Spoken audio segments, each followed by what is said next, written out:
Hello friends, welcome to my YouTube channel. ये video CSAT 2021 PYQ series का part 4 आखिरी part है।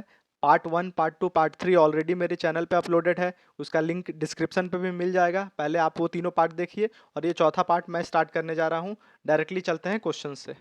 Question is, on a chess board in how many different ways can 6 consecutive square be chosen on the diagonal along a straight path. मतलब जो chess board का diagonal होता है उसके along कितना पॉसिबिलिटीज हम लोग एक स्ट्रेट लाइन को चूज कर सकते हैं जिसमें 6 स्क्वायर्स हो। सो हमें पता है ये जो हमारा चेस का बोर्ड होता है वो 8x8 का बोर्ड होता है। लगभग एक हम रफ फिगर बना लेता हूँ। 1 2 3 4 5 6 7 8। 1 2 3 4 5 6 7 8। ये हमारा 8x8 का चेस बोर्ड हम लोगों ने बना लिया। अब देखते हैं डायगोनली कितना पॉइंट होता है। 1 2 नंबरिंग कर देते हैं। 1 2 3 4 5 6 7 8। अगर ये हम डायगोनल देखें, एक डायगोनल हम देखें तो इसमें हम 6 कंसेक्यूटिव स्क्वायर कितने तरीके से चूज कर सकते हैं। पहला 1 से 6 वाला चूज करेंगे, 1 to 6।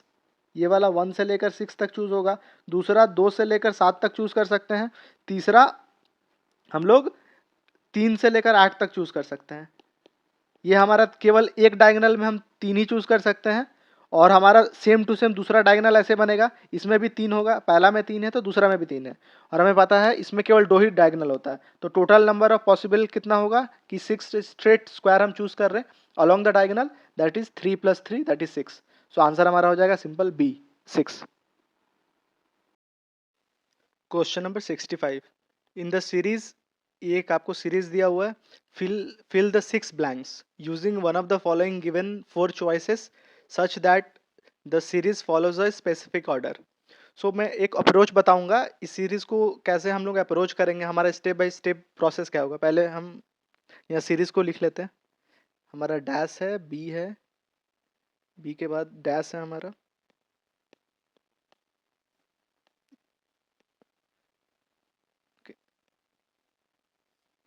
डैश आएगा, then A, then dash, then B A dash, B dash, A B dash, A B. ये हमारा सीरीज है पूरा।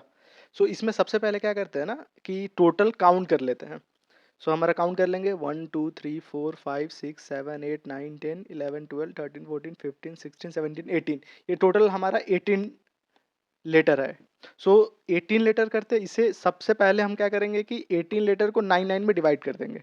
सो 1 2 3 4 5 6 7 8 9, ये हमारा 9 हो गया। यहाँ पर 9 बॉर्डर बन गया। अब इसके बाद देखिए, ध्यान से देखिए क्या करते हैं हम लोग। सबसे पहले हमारा ये जो फर्स्ट पोजीशन है और यहाँ डिवीजन के बाद जो फर्स्ट पोजीशन है, इन दोनों में हम लोग रिलेशन एस्टैब्लिश का कोशिश करेंगे। हम लोग यही स्टेप करेंगे क्योंकि यूपीएससी जितना भी क्वेश्चन पूछता है यही अप्रोच से पूछता है। तो यहाँ हम लोग क्या देख रहे हैं कि पहला भी ब्लैंक है और इसका भी पहला ब्लैंक है, मतलब ये स्टैब्लिश तो नहीं कर पाएंगे। तो दूसरा अप्रोच क्या होता है, ये पहला वाला से हम लोग लास्ट स्टैब्लिश करते हैं, लास्ट वाले से। सो ये हमारा एक ब्लैंक है, एक भरा हुआ है, तो मतलब यहाँ पॉसिबिलिटी है। ठीक है, तो मान के चलते हैं कि एक एग्जांपल लेके चलते, ए बी इसमें है, मतलब अल्टरनेट हो सकता है। यहाँ बी है, यहाँ कुछ नहीं है। तो चलिए, यहाँ तो हमें कुछ पता नहीं है। अब नेक्स्ट आते हैं, ये बी देख रहे हैं लेफ्ट साइड में, इसके बाद हम ए देख रहे हैं। तो हमें ये पता चल रहा है कि यहाँ ए है तो यहाँ बी है, अपोजिट आ रहा है। तो उस हिसाब से हम एक पॉसिबिलिटी लेके फील करते हैं कि ये वाला बी का अल्टरनेट सपोज यहाँ ए आ गया। ठीक है, सेकेंड बी में है, यहाँ ए है। ठीक है, थर्ड में हमारा कुछ नहीं है तो इधर से थर्ड देखेंगे, यहाँ ए है, मतलब इसका अपोजिट हम बी लिख सकते हैं यहाँ पर। देन फोर्थ देखेंगे, यहाँ कुछ नहीं है, लेकिन इधर से फोर्थ देख रहे तो यहाँ पर ए है, मतलब यहाँ पर इस पोजीशन पे बी हो जाएगा, इसके अपोजिट। फिर देख रहे लगातार 4 यहाँ पर है, यहाँ देखेंगे इसके बाद बी है, तो यहाँ पर कुछ नहीं है, मतलब बी का अपोजिट ए आएगा। फिर उसके बाद हमारा यहाँ बी आया है, तो इस तरफ देखेंगे ए है, अभी भी फॉलो कर रहा है। फिर यहाँ ए आया है, फिर इधर देख रहे बी आया है, अभी भी फॉलो कर रहा है। फिर यहाँ देखिए ए है और यहाँ कुछ नहीं है, मतलब ए की जगह बी होगा। और यहाँ बी है, ये वाला बी, मतलब यहाँ कुछ नहीं है, मतलब ए होगा। मतलब ये पूरा पूरी फॉलो हो रहा। हमारा पहला जो गेस था, जो हम लोगों ने गेस किया था कि अल्टरनेट आएगा, ये फॉलो कर गया। तो हमारा आंसर क्या हो जाएगा, A B A B A B. Option में देखेंगे, ये हमारा लास्ट नंबर है, A B A B A B. So ऐसे क्वेश्चन में हमेशा ऐसे अप्रोच करेंगे, पहले हाफ से डिवाइड कर लेंगे, पहला वाला से पहला हाफ चेक करेंगे, नहीं होगा तो फर्स्ट से लास्ट चेक करेंगे, और ऐसे ही एक रिलेशन इस्टेब्लिश करेंगे। अगर हो गया तो डायरेक्टली आप आंसर लिख सकते हैं। Question is using 22333 as digit, how many distinct number greater than 30,000 can be formed? सो हमें नंबर फाइंड करना है 30,000 से ज़्यादा, और हमारे पास नंबर क्या है 22333। सो अगर 30,000 से ज़्यादा हमें फाइंड करना है तो पहला पोजीशन तो हमारा फिक्स हो गया कि 3 ही होगा। अब हमें नेक्स्ट 4 पोजीशन चेक करना है, यहाँ क्या नंबर होगा। तो नेक्स्ट 4 पोजीशन में हमारे पास 4 नंबर है, तो 4 नंबर है और 4 पोजीशन है, हमें पता है फैक्टोरियल 4 तरीका से हम सजा सकते हैं। और वो 4 नंबर क्या होगा, 2 बार 2 और 2 बार 3। सो हमें पता है कि अगर कॉमन नंबर आता है, जितना बार रिपीटेशन होता है उतने फैक्टोरियल से डिवाइड करते हैं। तो 2 के लिए 2 फैक्टोरियल एंड 2 बार 3 के लिए यहाँ 2 फैक्टोरियल। सो इसे सॉल्व कर देंगे, ये हो जाएगा 4 into 3 into 2 into 1 and this will be 2 into 1 into 2 into 1। सो ये 2 4 कट गया इससे, और हमारा बच गया 6। सो ये हमारा 6 सिंपल आंसर हो जाएगा। ये सिंपल परमुटेशन का क्वेश्चन है। Question is consider the following statement, the sum of 5 consecutive integer can be 100। So हमें चेक करना है कि क्या 5 कंसेक्यूटिव इंटीजर का सम 100 हो सकता है। सपोज हम लोग 5 कंसेक्यूटिव इंटीजर मान लेते हैं, x minus 2, x minus 1, x, x plus 1 और x प्लस 2। ठीक है, ये 5 कंसेक्यूटिव इंटीजर है, इसका सम हमारा क्या हो जाएगा, तो डायरेक्टली यहीं से सम कर लेते हैं। तो ये 2 कट जाएगा, ये 1 और ये 1 कट जाएगा, मतलब बच जाएगा हमारे पास 5x। So 5x is equal to 100, then x is equal to 100 by 5, that is equal to 20। तो x का वैल्यू 20 आया, तो 5 इंटीजर निकाल लेंगे, that is first x minus 2, मतलब 20 minus 2 18, then 20 minus 1 19, then 20, then 21 and then 22।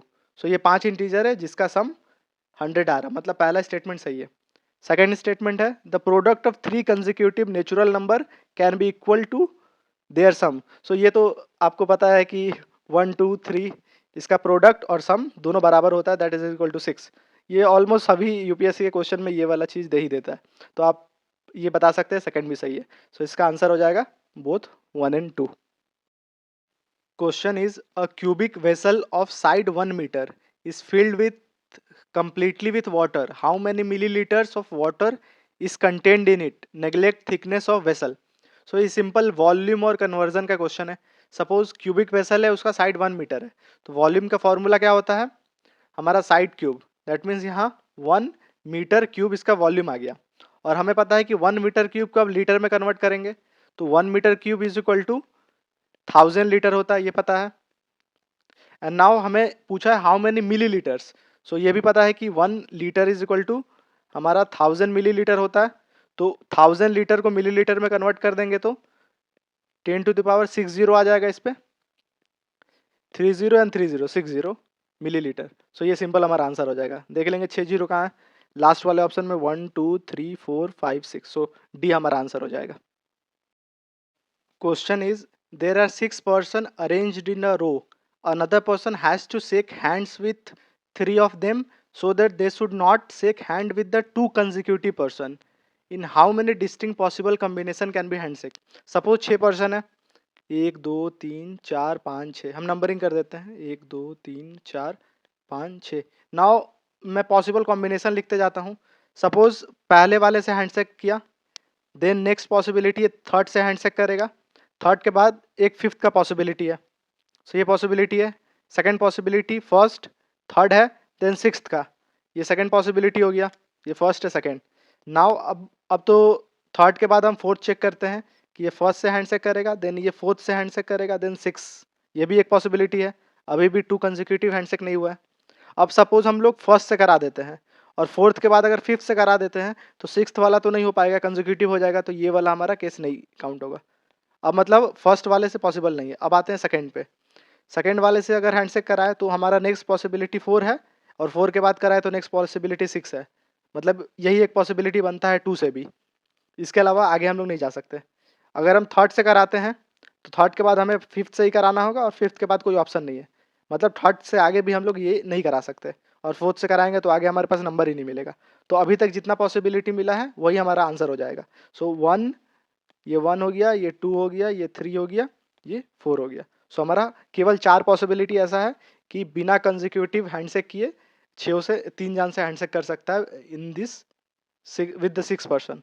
So answer हो जाएगा हमारा 4, B. Question number 70, an amount of money was distributed among A, B, C in the ratio of PQR.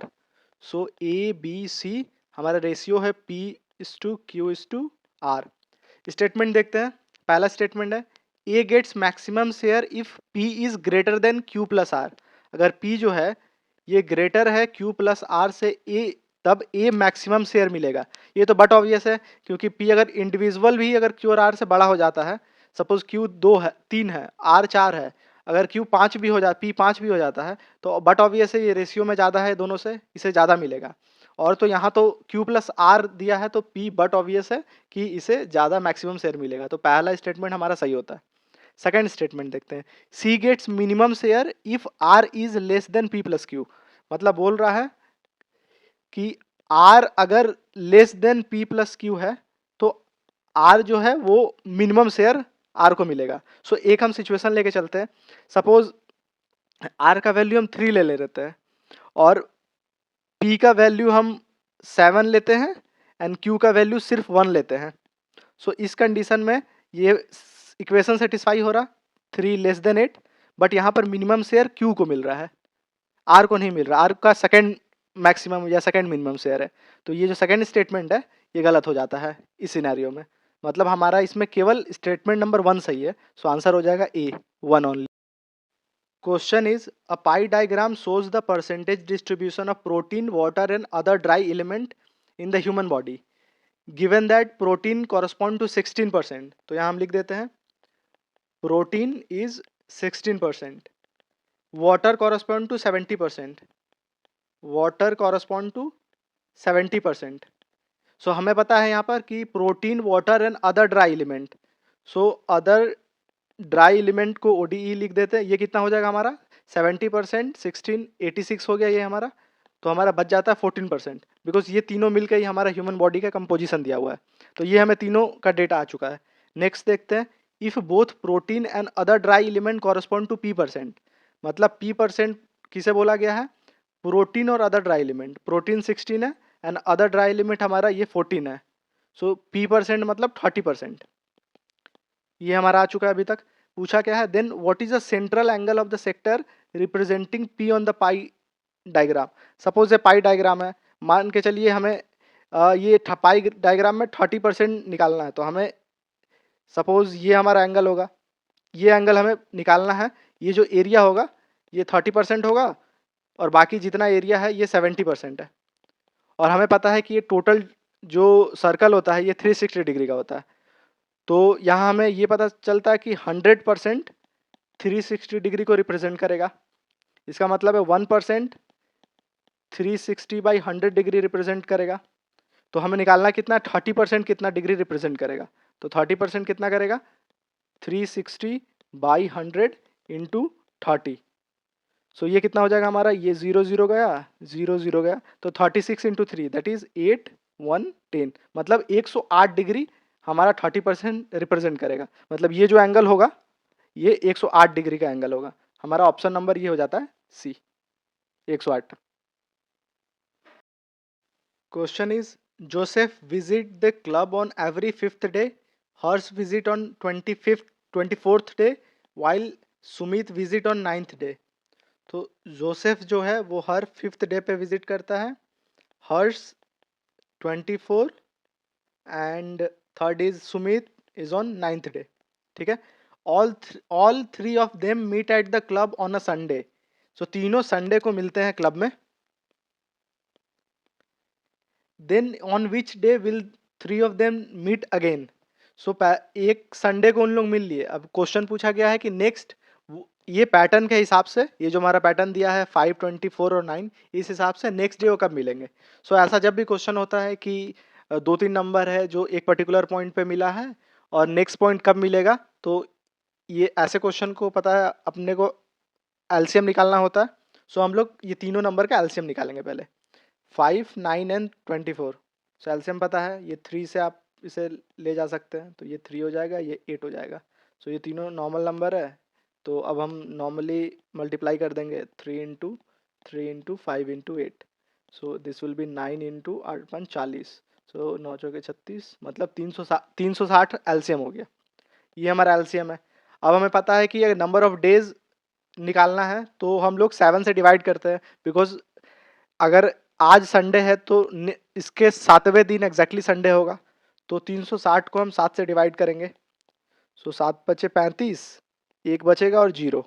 इसका मतलब है 7 एकम 7, 3 बच जाएगा, मतलब 3 रिमाइंडर आ रहा है। इसका मतलब संडे से 3 दिन आगे फिर से वो तीनों मिलेंगे, मतलब मंडे, ट्यूसडे, वेडनेसडे। मतलब वेडनेसडे वो दिन होगा जब जाके ये तीनों फिर से मिलेंगे after this Sunday.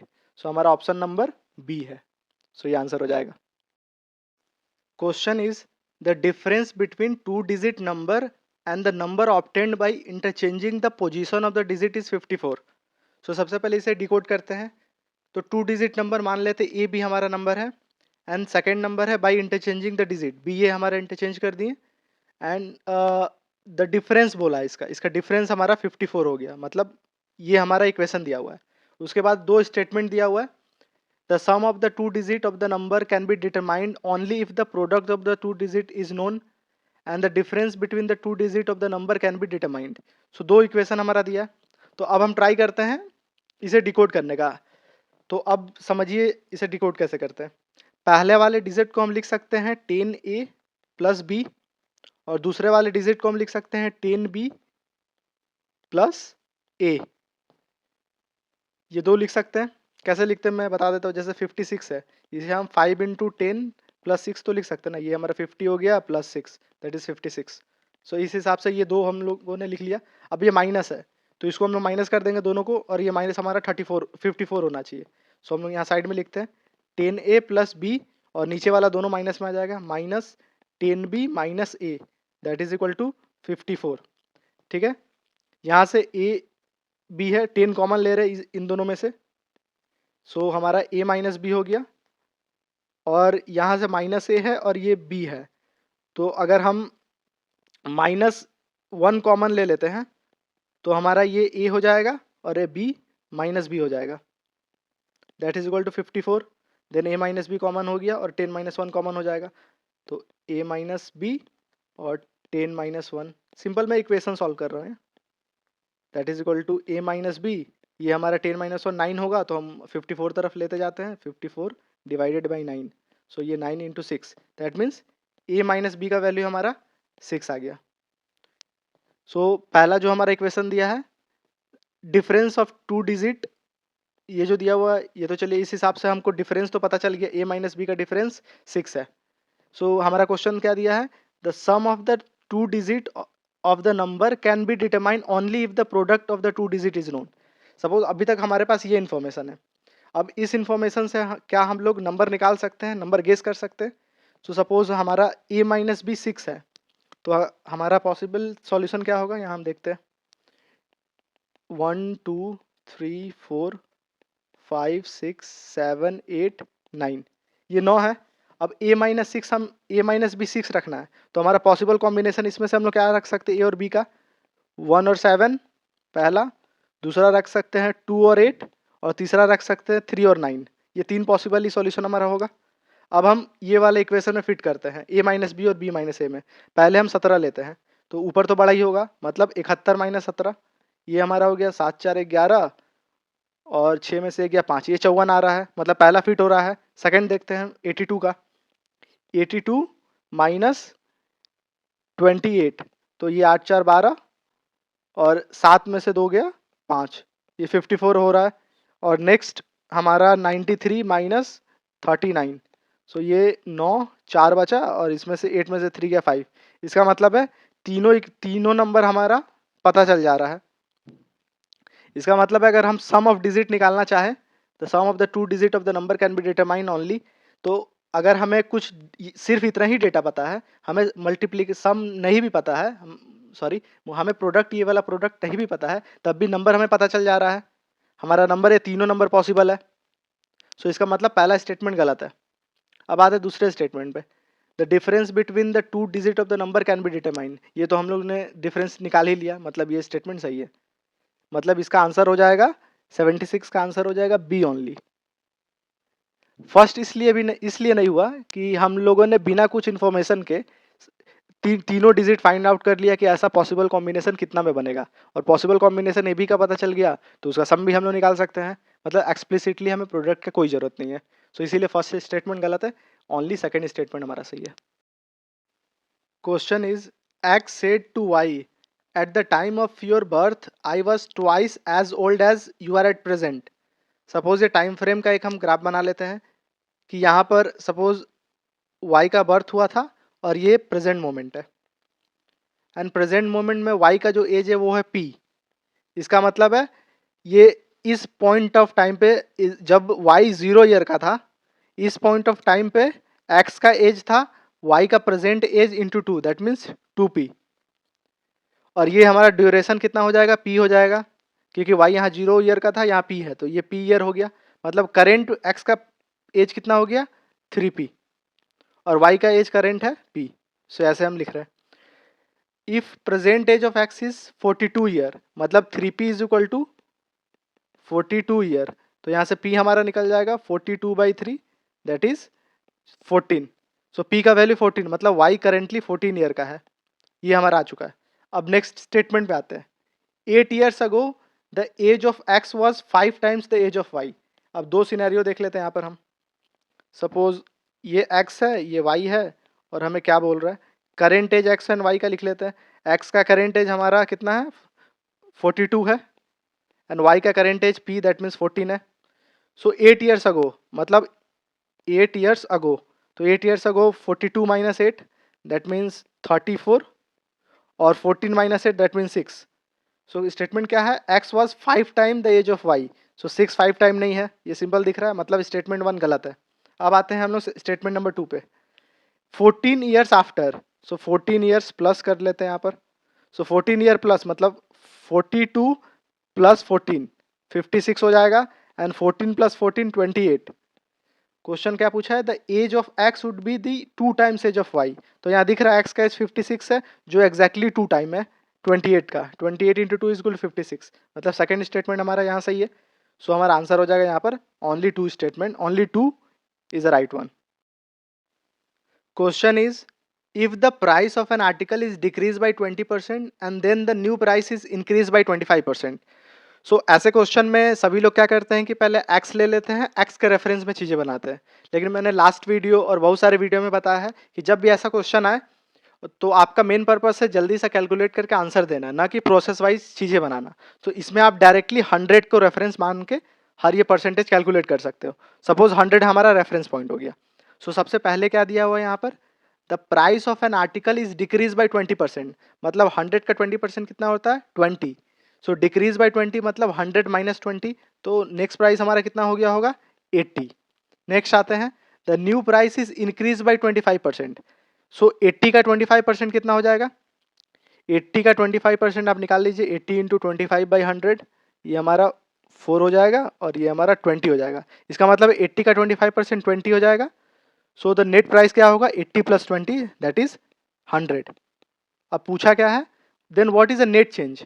So initially 100 था, लास्ट में भी 100 है, नेट चेंज मतलब 0% का चेंज हुआ है, मतलब ये हमारा आंसर हो गया। ऐसे सिंपल 100 को रेफरेंस लेके बनाएंगे तो आपको बहुत ईजिली बन जाएगा और काफ़ी फास्ट से बनेगा। Question is when a certain number is multiplied by 7 the product entirely comprises only, केवल वन कंप्राइज है, मतलब एक नंबर को हम 7 से मल्टीप्लाई करेंगे तो हमारा जो आंसर आ रहा है सिंपल 1 1 1 1 करके आ रहा है। So what is the smallest such number. ये क्वेश्चन काफ़ी आसान है, बस आप देखिए ऑप्शन में कितना नंबर दिया हुआ है। ऑप्शन में करीब जो नंबर है हमारा लगभग 15,000 के नंबर है। अगर हम 15,000 को अगर हम 7 से गुना करते हैं तो ये हमारा 6 डिजिट का नंबर जाएगा। 15 7 105 होता है, मतलब ये 5 डिजिट 6 डिजिट का नंबर जाएगा। मतलब हमारा प्रोडक्ट पता चल गया है कि 6 बार 1 होगा, 3 4 5 6, 6 बार हो गया। इसको सिंपल हम 7 से डिवाइड कर दीजिए, 7 एकम 7, हमारा 4 बचा, 4 1 7 बचे 35, हमारा 6 बचा 6 1, 8 7 56 56, देन हमारा 4 5 बचा, देन हमारा 1 आएगा, 7 7 49, देन हमारा 2 बचा 21 होगा, 7 तिहाई 21। सो हमारा वैल्यू क्या हो गया 15,873। सो देखिए ऑप्शन कौन सा है, लास्ट ऑप्शन 15,873। सो ये सिंपल तरीका है, सिंपल अप्रोच है बनाने का, इसमें कुछ नहीं, simple calculation. Question is a man complete 7/8 of a job in 21 days. How many more days will it take to finish the job if the quantum of work is further increased by 50%? तो सबसे पहले इसको decode करते हैं। 7/8 unit of work 21 दिन में वो कर दिया, तो जनरली हमारा 1 यूनिट ऑफ वर्क जो फिनिशिंग वर्क होता है कि हमें 1 यूनिट ही करना होता है ऐसे क्वेश्चन में, तो 1 यूनिट कितना में करेगा, 1 यूनिट हमारा हो जाएगा 21 डिवाइडेड बाई 7/8। सो ये हमारा हो जाएगा 21 इंटू 8/7, तो ये 773 इज इक्वल टू 24। मतलब 1 यूनिट वर्क करने में उसको 24 दिन लगता है, ठीक है। और हमें बोला गया है कि क्वांटम ऑफ वर्क भी हमें 50% इंक्रीज कर दिया गया, तो मतलब क्वांटम ऑफ वर्क 1.50% इंक्रीज, मतलब 1 का 50% 0.5, मतलब 1 + 0.5 हो गया टोटल वर्क यूनिट। सो 1.5 यूनिट अब हमारा वर्क हो गया, इतना यूनिट। सो 1 यूनिट 24 है, तो 1.5 यूनिट कितना हो जाएगा, 1.5 into 24 that is equal to 24 और हाफ 36 डेज उसको 1.5 यूनिट काम करने में लगेगा, और 21 दिन वो ऑलरेडी काम कर चुका है। तो 36 माइनस 21 इज इक्वल टू 15, मतलब 15 डेज और वो काम करेगा कि 1.5 यूनिट काम वो कंप्लीट कर ले। तो 15 मतलब डी हमारा यहाँ ऑप्शन हो जाएगा। इस क्वेश्चंस के साथ ही CSAT 2021 PYQ सीरीज कंप्लीट होता है। मैंने टोटल 4 पार्ट में कंप्लीट सॉल्यूशन दिया है, कंप्लीट एनालिसिस दिया है। अगर वीडियो आपको अच्छा लगा हो तो वीडियो को लाइक कीजिए, शेयर कीजिए एंड सब्सक्राइब कीजिए, और साथ ही में कमेंट में ये बताइए कि आपको मेरा एनालिसिस कैसा लगा। Thank you.